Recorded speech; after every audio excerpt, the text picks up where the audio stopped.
Joining me now from Alice Springs is incoming Country Liberal Party Senator for the Northern Territory, Jacinta Nampijinpa-Price. Good to talk to you, Jacinta. Thanks for having me, Chris, and I want to give a shout out to everyone in the Territory and say Happy Territory Day to you all. I didn't know it was Territory Day. Do you get a public holiday for that? We do. The show's on and people are already letting off fireworks, even though the sun hasn't completely gone down yet.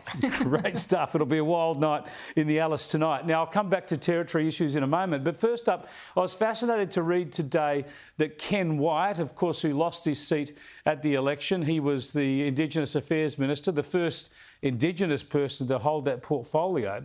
He's given a speech where he said that his greatest regret was that the coalition was unable to legislate a voice. Now, this was not a plan to put it in this constitution, but the promise was to actually legislate an Indigenous voice to give advice to the government and to the Parliament. Do you agree with him that that was a missed opportunity? Well, I don't know that it was the detail for it was complete, so it probably couldn't go in that particular direction. I mean, If something substantial were put before us all with all the detail there to look over, I would probably support something being legislated as opposed to being enshrined in our constitution. Because then that way, I think, the idea that actually one day we might reach parity and we won't always be in a marginalised position, for marginalised Indigenous Australians.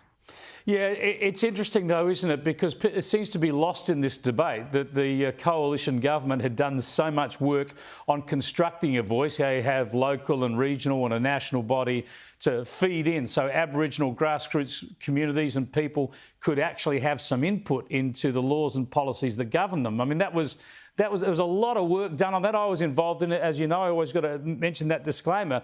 But it seems to be forgotten in this debate that the coalition thought that was a really worthwhile thing to do. Yeah, that's exactly right. And who knows what will eventuate with Labor in terms of what their idea of what they think a voice should be, and the fact that they believe that we need to have a referendum and for the country to vote on whether we should change our constitution to include whatever it is they're proposing. Again, there is no detail for the Australian public, and this continued push from the Prime Minister stating that he wants to hold a referendum within this term. You can't put the cart before the horse. It won't work that way, and certainly I don't believe the Australian people would support something where which is very low on detail, especially when it comes to the idea of holding a referendum. Yeah, I mean, you can't. This is where Anthony Albanese has got it all wrong. He's pushing this hard before he's got a concrete proposal. Now, if this was a really prescriptive major insertion into the Constitution, I'd have great concerns about it.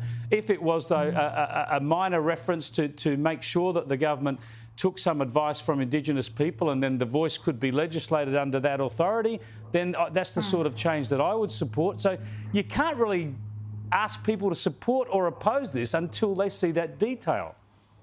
That's exactly right, and everyone's been saying this. Indigenous leaders, heads of organisations. Pat Turner had even mentioned it I think in the Australian a few days ago about the fact that there is no detail to go forward or backward on, if you like. So I guess we're all waiting for it. We're all waiting with bated breath and hoping that, maybe we can address some of the immediate issues that we're confronted with, so we're not completely, sidestepping those issues because we're so concerned about what this idea of a voice is. Well, all that notwithstanding, the fact that we need the detail, I want to try and pin down your position because, like it or lump it, you've become a very important national voice on this issue. You haven't even been sworn into the Senate yet because you've been such a brave and outspoken commentator in recent years and activist, and you've actually focused on practical outcomes. People who are opposed to the voice cites you as being opposed to the voice, whereas when I speak to you, I get more of a sense of scepticism. You think there are a whole lot of other issues that should be dealt with first. So just to clarify for us, in principle, if there's a way to actually mandate a voice in the Constitution, is that something that you are opposed to or you're open to being convinced on? Oh, look, I don't think we should be divided along the lines of race within our constitution. And again, to suggest that we will perpetually be in a marginalised position by implementing the idea of a voice in a constitution doesn't agree with me. I'd like to see parity. We've reached it in terms of federal representation in Parliament. That to me suggests that the idea of a voice is in fact redundant, because we have Indigenous representation, which is greater than what reflects the population of Indigenous Australians in the country. And to me, we are the voices. We are the voices. We've been elected by the Australian people. We don't need a separate mechanism to support Indigenous Australians. And the way I see it, all we need to do is follow the formula for those very successful Indigenous Australians who, there's a growing middle class of Indigenous Australians.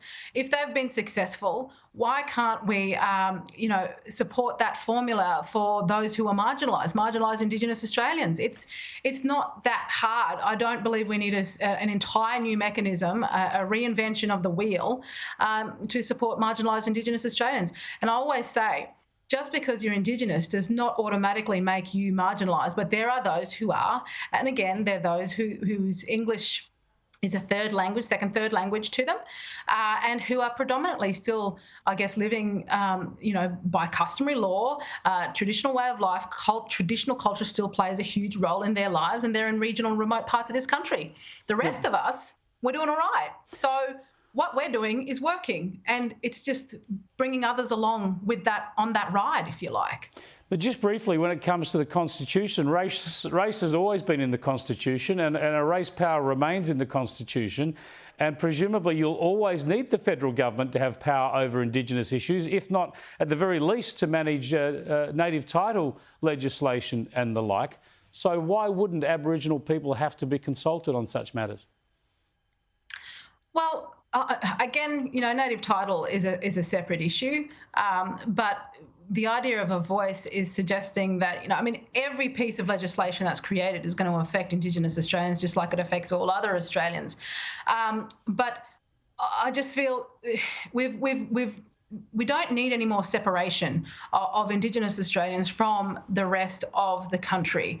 We need to be more of a united country and recognised in that way, and to be treated as such. I know a lot of young people, Indigenous people, who go to high school, who go to universities, who just want to get on with it. They don't want to be singled out as, oh, this is the Indigenous person in the room and we've got to treat them special and we've got to recognise them. Personally, I get sick of landing, in a Qantas flight and hearing over and over again, we want to recognise the traditional owners. Like, we are saturated with this. We've got to get on with the important stuff now, and that is to create equality. And again, as I mentioned, there are those of us like myself. I'm not marginalised just because I'm Indigenous, and we've been able to create a formula which works with most humans: a good education, access to services. That's what we need to make sure that everyone's getting. I don't see why it's such a difficult thing. I'm running out of time, but I want to give you at least an opportunity to have a quick say on what the Northern Territory government's planning to do with treaties now. This further complicates these issues. Again, it's divisive. And how does that interact with the Land Rights Act? Does that make that act redundant if we're going to head toward treaties? And who are we having treaties with? Do we have treaties with our traditional tribal enemies as well as, do I have a treaty with myself? You don't have a treaty with your very own citizens, as far as I'm concerned. And I'm concerned also that this idea of recognising what customary law is, and there's elements certainly of customary law that don't support human rights as part of the UN Convention. So is that the road we're going to go down? I know Victoria says their treaty process is being led by law, L-O-R-E, and culture and law. But as far as I know, traditional law and culture has not been practiced there in a long time. It's not written. So who's making this up as it goes along? There's a lot of egg to be unscrambled here. We haven't got time to do it now. Thanks so much for joining us, Jacinta. Have a great weekend. Thanks, Chris. You too. Soon-to-be Senator Jacinta Nampijinpa Price. Look, you've got the national governments and there's discussion of a voice. You've got the state governments talking treaties, territory governments talking treaties. Someone's got to get control of this and make sure people know what's going on here.